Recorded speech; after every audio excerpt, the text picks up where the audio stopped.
विचार. सोपे प्रश्न विचारा. आपले नाव काय? माझं नाव देवेंद्र सरिता गंगाधरराव फडणवीस. सर, आपल्या प्रवासाची सुरुवात कशी झाली? या प्रवासाची सुरुवात ही एक विद्यार्थी चळवळीतून झाली. ते मागे विद्यार्थी परिषदेमध्ये विद्यार्थ्यांचे प्रश्न सोडवत मी इकडे आलो. आपल्या सामाजिक कामात कोणती मोठी आव्हाने आली आणि त्यातून आपण कसे मार्ग काढले? कुठल्याही सामाजिक कोणात आव्हान असतातच. जेव्हा तुम्ही समाजात आता काहीतरी करायचं असतं त्यावेळी प्रत्येक ठिकाणी जी व्यवस्था असते ती आपल्याला बदलावी लागते. व्यवस्था बदलताना त्याच्यामध्ये अडचणी येतात. पण आपल्यासमोर किती मूल्यमध्ये आदर्श आहेत. छत्रपती शिवाजी महाराजांचा आदर्श आहे. तिथे स्वराज्याची स्थापना केली. त्यांना स्वराज्याची स्थापना करताना मुलाची लढावं लागलं, काही तुम्हाला स्वतःची लढावं लागलं.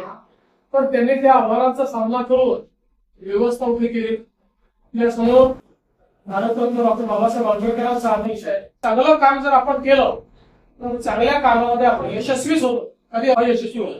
ओके. आपल्या कारकिर्दीतला असा कोणता अनुभव आहे जो आजही लक्षात आहे आणि प्रेरणा देतो? असे खूप अनुभव आहे पण आजचा अनुभव जास्त लक्षात राहील. तू घेतलेली मुला आजच्या डिजिटल युगात आपण शिक्षण क्षेत्रात कोणते बदल करू इच्छिता? मला असं वाटतं की डिजिटल शिक्षण खूप महत्वाचं आहे. आणि आज या शाळेमध्येच एक अतिशय सुंदर डिजिटल लॅबचं उद्घाटन केलं. ही इंटरॅक्टिव्ह आहे. त्याच्यामध्ये विषय देखील आपल्याला श्राव्य माध्यमातून पाहायला मिळतो. त्याच्यानंतर त्याच्यावर प्रश्न देखील आपल्याला विचारता येतात आणि त्याच्यावर आपल्याला परीक्षाही देता येतात. मला असं वाटतं की आता डिजिटल युगामध्ये डिजिटल शिक्षण हे अत्यंत महत्वाचं आहे. प्रत्येकाकरता डिजिटल शिक्षणामुळे शिक्षणाची दारं उघडलेली आहेत.